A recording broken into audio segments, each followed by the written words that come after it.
ke depan dalam rangka menjadi bagian dari konstelasi politik di 2024 nanti. Ya,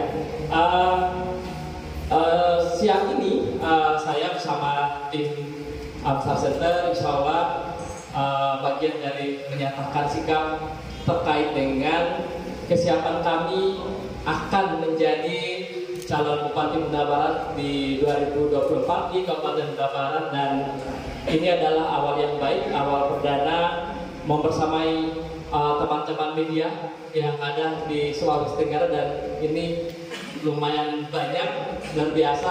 Di sini juga banyak senior-senior saya sebenarnya. Nah, kalau dulu saya 20 tahun terakhir saya aktif di BUMN di Bank BRI, dan per 30 Juni kemarin kami salah satu bentuk bahwa kami akan fokus untuk pilihan yang kami jalani sekarang, maka ini adalah momen yang paling tepat sebenarnya untuk menjadi bagian dari membangun kampung halaman di Bunda Barat. Jadi di sambutan ini mungkin juga bagian dari memperkenalkan diri bahwa kami serius untuk menjadi bagian dari pemilihan Bupati Bunda Barat di 2024-2029, dan sekarang kami juga sudah memaksimalkan semua konsolidasi.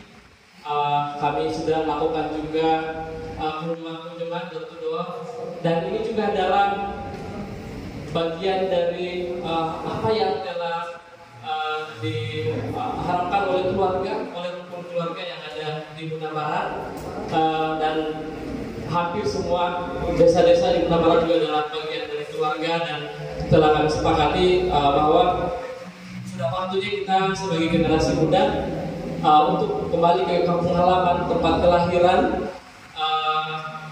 kalian Buharya, untuk menjadi bagian dari membangun Bunda Barat. Nah, ini juga sudah didiskusikan dengan keluarga, dengan istri, dan bersyukur penuh bahwa di BRI sudah cukup 20 tahun. Sekarang adalah kita fokus untuk menjadi bagian dari pemilihan Bupati Songat di Bunda Barat. Nah, sekedar informasi mungkin ke teman-teman media semuanya yang hadir pada siang hari ini di Sekretariat Amsar Center. Kami juga sudah sejak kurang lebih 8 bulan kami konsolidasi di lapangan, ketemu tokoh-tokoh masyarakat, ketemu keluarga yang ada di Bunda Barat, memastikan apa yang menjadi hajatan bersama, apa yang harus kita bangun bersama, dan di sana butuh sosok yang energik, yang luar biasa, dan insya Allah waktu yang cepat kami hadir di sana. Ini mungkin pengantar awal dari kami. Sebentar nanti insya ada mungkin dibuka diskusi apa yang menjadi poin yang kita bisa bahas bersama, dan harapannya adalah mungkin ada pandangan-pandangan yang diberikan untuk kita memaksimalkan kegiatan-kegiatan konsolidasi di Bunda Barat. Terkait beberapa hal yang mungkin yang secara teknis yang akan ditanyakan, kami nanti dibantu oleh IMC. Oke, terima kasih. Konsolidasi dari 81 desa, 5 kelurahan di sana, 11 kecamatan, 3 rukun wilayah. Tadi sudah kelilingi, dan kita silaturahmi berdua. Ya, apa yang menjadi nilai plus yang bisa kita dapat? Pertama adalah saya sebagai bagian dari lahir di Bunda Barat, besar di sana, SD di sana, SMP di sana, rumpun keluarga ada semua di sana. Saya kira adalah poin penting bahwa sudah waktunya sebagai generasi muda untuk fokus dan punya tekad lebih dibanding yang lain untuk kembali ke kampung halaman, membangun bersama untuk dikolaborasi. Yang kedua adalah potensi apa saja sebenarnya yang ada di Bunda Barat. Itu sangat banyak potensi. Saya sering menggarisbawahi ada 4 sektor yang kita kembangkan dibanding sektor-sektor lain yang bisa mensupport nanti ke depan. Misalnya adalah kita ada sektor di bidang pertanian dan perkebunan, kemudian juga sektor peternakan, kemudian sektor perikanan dan kelautan. Karena di Bunda Barat itu tidak hanya daratan, tapi ada wilayah khusus dari pulau dan itu menarik untuk dikembangkan. Dan yang keempat adalah sektor pariwisata, destinasi wisata. Apalagi di sana untuk aksesnya dari daerah, kemudian juga pulau-pulau yang begitu indah yang mungkin butuh sentuhan dan kolaborasi antara pengambil kebijakannya dengan pihak ketiga bisa kita maksimalkan. Termasuk mengintegrasi dari 3 sektor yang saya sebut pertama tadi. Misalnya adalah sektor pertanian, kemudian peternakannya, kemudian perikanan dan kelautannya. Apa poinnya di sini? Dari kami door-to-door ke masyarakat, yang paling penting adalah pemerintah ke depan tidak hanya sekedar memikirkan bagaimana tersedianya pupuk dan bibit, tapi lebih dari itu adalah bagaimana soal distribusi dan penjualan. Maka butuh pabrik yang bisa mengintegrasi semua itu, dan ke depan itu bisa kita maksimalkan. Termasuk misalnya Muna Barat itu kurang lebih 9 tahun baru tanggal 23 Juli kemarin.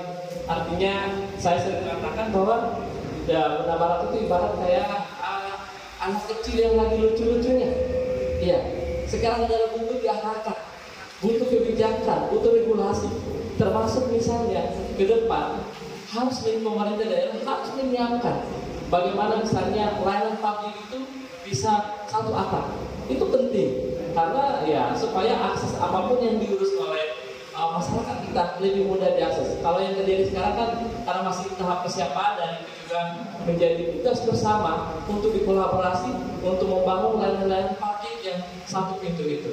Ya, begitu juga ada beberapa hal juga yang harus kita maksimalkan, misalnya memastikan pembangunan infrastruktur dilanjutkan, lebih infrastruktur jalan.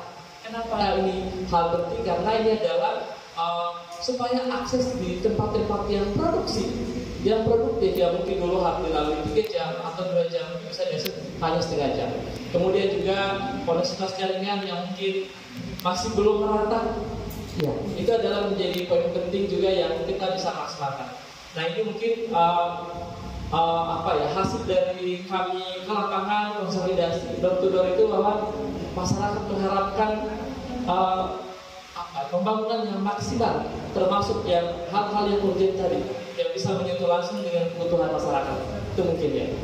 Sebenarnya waktu 20 tahun itu bukan saja kami juga kerja di Bali. Lebih dari itu adalah selama ini memang sudah ada aktivitas kami juga bagian dari pengabdian. Maka saya sering mengatakan begini, pengabdian ini adalah kita harus maksimalkan. Untuk memaksimalkan adalah kita harus pilih untuk fokus. Untuk fokus adalah kita harus meninggalkan yang kita jalani sekarang masuk dunia baru. Nah, pengabdian kita sudah lakukan juga, tapi hanya pada menyentuh orang-orang dekat kita, keluarga kita, teman yang kita kenal, yang mungkin selama ini membersamai. Nah, harapannya adalah untuk skala yang lebih besar, termasuk bisa menyentuh rumpun keluarga yang ada di Muna Barat. Pilihan paling tepat adalah menjadi bagian dari urusan pengambil kebijakan tertinggi. Maka kami memilih untuk itu yang pertama. Dan terkait dengan pengabdian kami juga sebenarnya sudah mendirikan sekolah, ada TK, ada yayasan pendidikan, kemudian juga kami sudah membangun pondok pesantren di Muna Barat kerjasama dengan lembaga dakwah. Misalnya Hidayatullah, dan itu juga salah satu bagian dari pengabdian. Nah, pengabdian ini akan bisa maksimal ketika kita menjadi bagian dari pengambilan kebijakan. Maka momen di 2024 adalah momen bagi generasi muda, bagian dari membangun kampung halaman kayak gitu. Nah, soal apakah hanya dokter yang saya lakukan, ya kami juga sudah pasang baliho di 81 desa, 5 kelurahan. Kemudian kami juga sudah bentuk tim kecamatan, termasuk tim desa sudah ada. Tapi itu adalah menjadi bagian dari kami yang detail, dan itu sudah terbentuk, dan itu sudah masih mereka jalan terus terkait dengan partai politik. Kami juga sudah membangun komunikasi di beberapa partai besar, dan itu sudah terkonsolidasi dengan baik. Mungkin partai apa saja, lebih detailnya bagusnya kalau setelah pemilihan untuk caleg misalnya, maka itu sudah ada pastian, dan insya Allah kita akan lagi bertemu dengan teman-teman media semuanya.